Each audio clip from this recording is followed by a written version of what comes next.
Apeli i posaçëm rrëzoi kërkesën e Erion Veliajt për pezullimin e afateve të paraburgimit, një vendim ky marrë më herët nga gjykata e shkallës së parë.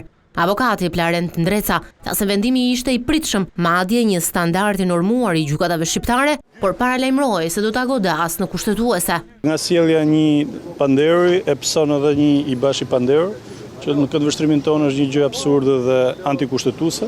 Sigurisht ne do i ndjekim gjitha shkallët deri në gjykatë kushtetuese edhe në Strasburg për të zhbërë këtë lloj praktike e cila siç e thash duket e kalcifikuar. Arsyeja e dytë pse ishim sot është këmbgulja që ne kemi në lidhje me çështjen e themelit për provat digjitale të pahapura. Dje gjykata e posaçme i dha drejt Ilir Beqajt për të gjykuar jashtë kafazit.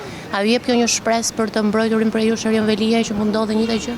Kjo është një shpresë për të gjithë ata të cilët nuk paraqesin rrezikshmëri të posaçme dhe në kuptimin e dhunës fizike, është për të gjithë ata të cilët duhet ta ushtrojnë mbrojtjen e tyre në mënyrë efektive dhe të lirë pranë avokatit të tyre, në mënyrë që të bëjnë një mbrojtje dinamike përballë prokurorëve dhe mos të ketë pabarazi palësh në proces. A do t'ja kërkoni juve gjykatë trupës së re gjyqësore që zoti Veliaj të mos jetë më në kafaz? Sigurisht. Të hënën, gjykata e posaçme vendosi që të ndajë dosjen për 7 të pandehur, përfshirë këtu edhe ish deputeten socialiste Klotilda Bushka dhe disa biznesmen. Ata kanë kërkuar gjykim të shkurtuar, kërkesë e cila u pranua nga gjykata. Në këto kushte për Erion Veliajn, bashkëshorten e tij Ajola Xoxa dhe të pandehurit e tjerë që do të gjykohen në procedurë të zakonshme, çështja do të rishortohet.